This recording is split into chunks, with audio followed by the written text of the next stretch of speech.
दुनिया की नजरें यूक्रेन, इजराइल और चीन के मोर्चों पर टिकी थीं, लेकिन पिछले 56 घंटों में कुछ ऐसा घटा जिसने न केवल तुर्की बल्कि कई वैश्विक शक्तियों को हिलाकर रख दिया।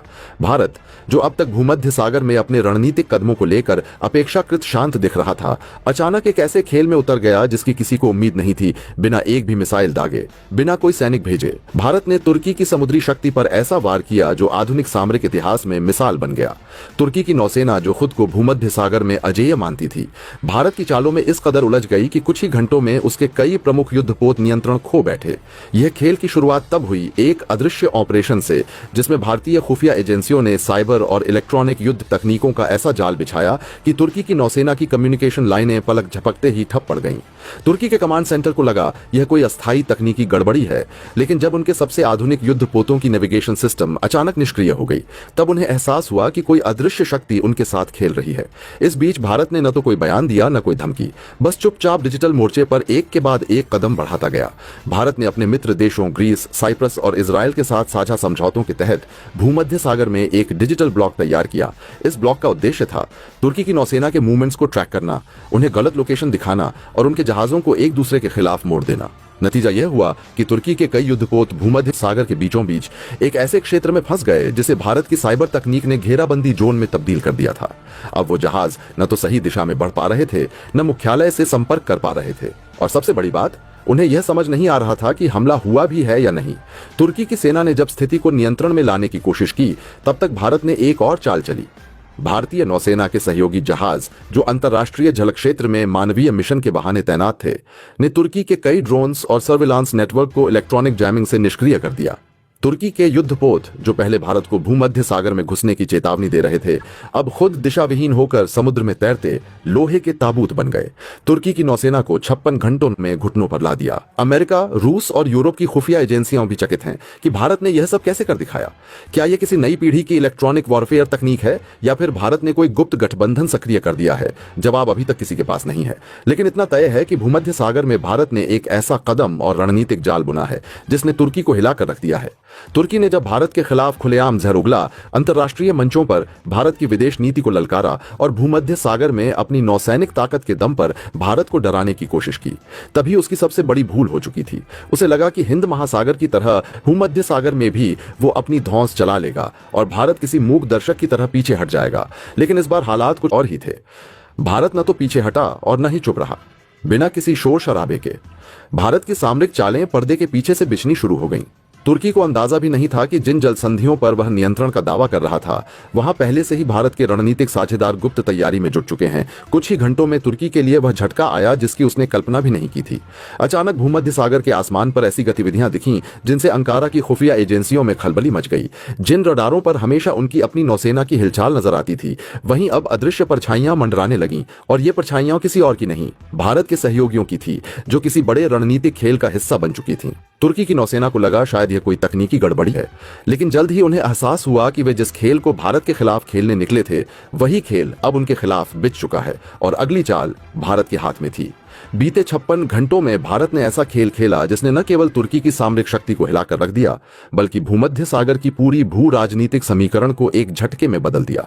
किसी ने सोचा भी नहीं था कि भारत, जो सामान्य एशिया प्रशांत क्षेत्र पर ध्यान केंद्र करता है, अचानक भूमध्य सागर के गहरे नीले पानी में एक ऐसा शातिर कदम चल देगा कि तुर्की की ताकतवर नौसेना खुद को चारों तरफ से घिरा हुआ पाएगी। वह भी बिना किसी मिसाइल दागे, बिना किसी गोलाबारी के सब कुछ शुरू हुआ 56 घंटे पहले, जब भारत ने तुर्की को लेकर कुछ गुप्त सामरिक खुफिया सूचनाएं अपने सहयोगी देशों के साथ साझा की। यह सूचनाएं किसी सामान्य कूटनीतिक वार्ता का हिस्सा नहीं थीं, बल्कि उच्च स्तरीय नौसैनिक रणनीति का वह गुप्त नक्शा थीं जिसने कुछ ही घंटों में तुर्की की नौसेना के सबसे गर्वित युद्धपोतों को भारत के नियंत्रण में पहुंचा दिया। बताया जाता है कि भारत ने पिछले कई दिनों से भूमध्य सागर के क्षेत्र में अपनी अदृश्य उपस्थिति बनाई हुई थी। यह उपस्थिति न तो सैटेलाइट्स में साफ दिख रही थी और न ही तुर्की के निगरानी रडारों को इसका कोई अंदाजा था। भारत ने पिछले 56 घंटों में तुर्की के साथ जो किया है वो वास्तव में अविश्वसनीय है। और तुर्की क्या दुनिया के लगभग सबसे पावरफुल देशों को भी इस बात का बिल्कुल यकीन नहीं हो रहा है कि भारत ने कुछ ही चंद घंटों में तुर्की की सामरिक शक्ति पर इतना बड़ा हमला बोला है, वह भी कोई बहुत बड़ा कदम उठाए बिना। और इस वक्त भारत ने तुर्की को बिना किसी हथियारों के चौतरफा भूमध्य सागर में घेर रखा है। तुर्की की वो नेवी जिस पर वो बहुत घमंड कर रहा था, वही तुर्की के युद्धपोत, जिन युद्धपोतों से तुर्की भारत को धमकियां भेज रहा था, अब उन्हीं युद्धपोतों पर भारत ने अपना कब्जा जमा लिया है। और इस वक्त भारतीय नेवी ने भूमध्य सागर में तुर्की की नेवी को चौतरफा घेर रखा है। यहां तक कि तुर्की की नेवी तो छोड़ो, वहां के सैनिक जो इन नेवी पर मौजूद थे, इन जहाजों पर तैनात किए गए थे, वह भी इस वक्त भारत के कब्जे में पहुंच चुके हैं। आखिरकार तुर्की को बहुत बड़ी क्षमता से हारना ही पड़ गया। तुर्की को लगा था कि भारत क्या ही कर लेगा। तुर्की को लगा था कि उसके ड्रोन भारत को चंद सेकंड के अंदर ही तबाह कर देंगे, भारतीय युद्धपोतों की जानकारी उन तक पहुंचा देंगे। लेकिन तुर्की का पूरा प्लान फेल हो चुका है और तुर्की इस वक्त पूरी तरीके से भारत के शिकंजे में आ चुका है। और इसके बाद भारत ने अब तुर्की को सीधे अल्टीमेटम दिया है। और यह अल्टीमेटम कुछ और नहीं, सिर्फ 12 घंटों का अल्टीमेटम तुर्की को मिला गया है। क्योंकि अगर तुर्की इस 12 घंटे के अंदर अंदर भारत की तरफ से दिए गए सीधे निर्देश को, यानी कि भारतीय नेवी के हुक्म को नहीं मानता है, तो सीधे इस पर और बड़ा इरान एक्शन भारत करेगा जो कि पहले से ही भारत के पूर्ण कंट्रोल में आ चुका है। सबसे पहले तो तुर्की को लगा था कि भारत अब तुर्की के ऊपर रियायत कर देगा, लेकिन भारत ने तुर्की की सबसे पहली सामरिक शक्ति को तोड़ा, उसकी गैस पाइपलाइन। इसके बाद तुर्की को तब भी भारत की बात और भाषा समझ नहीं आई। तुर्की ने फिर से वही गलती दोहराई, अपने ताकत पर ड्रोन की। लेकिन भारत ने तुर्की के पूरे ड्रोन सिस्टम को ही तबाह कर दिया, उसके पूरे ड्रोन सिस्टम को ही हैक करके इस वक्त तुर्की के पूरे ड्रोन सिस्टम को भारत ने अपने कंट्रोल में ले लिया है। इसके बावजूद तुर्की को बात समझ नहीं आई। उसने अपनी नेवी को भारत के युद्धपोतों के सामने उतार दिया और यह गलती तुर्की की सबसे बड़ी गलती बन चुकी है, क्योंकि भारत ने अब जो किया है वास्तव में कोई बहुत ही ज्यादा एडवांस टेक्नोलॉजी के साथ यह कदम उठाने वाला भारत एकमात्र देश बनने जा रहा है। क्या है इस वक्त पूरी खबर, क्या पूरी अपडेट सामने आ रही है, किस कदर से तुर्की के दो युद्धपोत भारत के हाथों इस वक्त आ चुके हैं और इस वक्त भारतीय नेवी चौतरफा तुर्की के उस क्षेत्र पर भी पूरा कब्जा जमा करके बैठी हुई है। कैसे किया और पिछले 48 घंटों के बीच में जो महज 24 घंटे लास्ट के थे, उस पर भारत ने क्या क्या किया और भारतीय नेवी ने किस कदर से अपनी शक्ति का प्रदर्शन किया है, बताएंगे आपको इस वीडियो में। तो चैनल पर बने रहें। वीडियो को लाइक और चैनल को अगर अभी तक आपने सब्सक्राइब नहीं किया है तो सबसे पहले चैनल को सब्सक्राइब कर लें और बेल आइकन को जरूर दबाएं और सभी को सिलेक्ट करें लीजिएगा, ताकि इससे जुड़े अपडेट नोटिफिकेशन आप तक सबसे पहले पहुंचते रहें। दोस्तों, दुनिया को लगा था कि भारत अभी भी उन्हीं देशों में है जो पहले की तरह सॉफ्ट पावर थे। भारत किसी भी देश पर सामरिक शक्ति का इस्तेमाल नहीं करेगा। भारत की टेक्नोलॉजी अभी भी 19वीं या 20वीं सदी की है, लेकिन भारत वास्तव में दुनिया की टेक्नोलॉजी जहां 21वीं सदी में है, तो भारत इस वक्त 22वीं सदी की टेक्नोलॉजी को अपना रहा है। और भारत की सामरिक शक्ति का प्रदर्शन न सिर्फ भारत को पूरी दुनिया के सामने इस वक्त खड़ा कर चुका है, बल्कि भारत का जो इस वक्त राजनीतिक दृष्टिकोण है उसे साफ तौर पर यूएससी में भी देखा जा रहा है। खैर, इस पूरे घटनाक्रम के बीच यूएससी को लेकर के अब तुर्की गिड़गिड़ाने पर मजबूर हो उठा है और भारत की इस बड़ी उपलब्धि के लिए कमेंट बॉक्स में भारत के लिए एक जय हिंद तो जरूर बनता है। दोस्तों, आप सभी से एक और बड़ा अनुरोध है कि आप देश के जिस भी शहर, जिस भी कोने, जहां से भी बैठकर के हमारी वीडियो देखते हैं, अपने शहर, अपने जगह का नाम कमेंट बॉक्स में लिख करके जरूर बताइएगा। साथ ही यह भी बताइएगा कि आप कब से हमारे चैनल से जुड़े हुए हैं और हम यह जरूर जानना पसंद करेंगे कि आखिरकार आपको किस क्षेत्र की वीडियो पसंद आती है और किस कदर से हमारा यह परिवार लगातार बढ़ रहा है। इसके लिए चैनल को सब्सक्राइब करना भी बिल्कुल भी मत भूलिएगा। दोस्तों, पूरा का पूरा मामला तुर्की ने अपने सर जबरन लिया। तुर्की को लगा कि वह इस सब कुछ करके वह मुस्लिम जगत का खलीफा बन जाएगा। उसे लगा कि भारत ज्यादा से ज्यादा क्या कर लेगा, उसके कुछ एक ड्रोन्स को गिरा देगा या फिर उसके सामने हार मान करके वापस भूमध्य सागर से लौट जाएगा। लेकिन शायद तुर्की भूल चुका था कि उसके सामने भारत खड़ा है, कोई और देश नहीं। क्योंकि भारत जब किसी भी युद्ध की जैसी स्थितियों में या फिर किसी भी स्थिति में जब उतरता है, तो सबसे पहले सामने वाले दुश्मन की उस नस पर वार करता है जो सीधे उसकी सांसें रोक देने वाली होती। भारतीय नौसेना की स्पेशल ऑपरेशंस यूनिट्स ने तुर्की के सामरिक जल क्षेत्र के बेहद नजदीक गुप्त रूप से घेरा बनाना शुरू कर दिया था। तुर्की की नौसेना, जो हाल के वर्षों में भूमध्य सागर में अपनी ताकत का खूब प्रदर्शन करती रही थी, को इस बात का तनिक भी एहसास नहीं था कि भारतीय नौसेना ने सागर के नीचे और ऊपर एक अदृश्य शिकंजा बिछा दिया है। इस शिकंजे की एक बड़ी कड़ी बनी भारतीय नेवी के अत्याधुनिक स्कॉर्पियन और परमाणु पनडुब्बियों की तैनाती। इन पनडुब्बियों को विशेष मिशन के तहत भूमध्य सागर में गुप्त मार्गों से पहुंचाया गया, जहां उन्होंने तुर्की के युद्धपोतों की सभी गतिविधियों पर गहन निगरानी शुरू की। इसके साथ ही भारतीय नौसेना ने साइबर वॉरफेयर का ऐसा अद्भुत प्रयोग किया जिसने तुर्की की नौसेना के कम्युनिकेशन नेटवर्क को कुछ घंटों के लिए पूरी तरह निष्क्रिय कर दिया। यह हमला किसी पारंपरिक साइबर स्ट्राइक जैसा नहीं था। इसमें डिजिटल मिरर तकनीक का इस्तेमाल किया गया, जिससे तुर्की के युद्धपोतों को लगने लगा कि वे एक दूसरे से जुड़े हैं, जबकि वास्तव में उनकी पूरी नेविगेशन और कम्युनिकेशन भारतीय नियंत्रण में आ चुकी थी। यही वो क्षण था जब तुर्की की नौसेना, जो पहले तक भारतीय उपमहाद्वीप पर राजनीतिक धमकियां दे रही थी, अचानक अपने ही युद्धपोतों पर अंधी हो गई। भारत ने इस ऑपरेशन में एक भी गोली नहीं चलाई, परंतु अपने तकनीकी और रणनीतिक कौशल से तुर्की की नौसेना को चारों ओर से घेर लिया। भूमध्य सागर में तैनात भारतीय युद्धपोतों और पनडुब्बियों ने क्रॉस कोऑर्डिनेटेड पोजीशनिंग अपनाई, जिससे तुर्की के युद्धपोत किसी भी दिशा में न तो आगे बढ़ सकते थे और न ही पीछे हट सकते थे। और फिर शुरू हुआ वह पल जिसने तुर्की की सैन्य प्रतिष्ठा को गहराई से झकझोर दिया। भारतीय मरीन कमांडोज ने विशेष ऑपरेशन के तहत तुर्की के 3 प्रमुख युद्धपोतों पर गुप्त रूप से कब्जा कर लिया।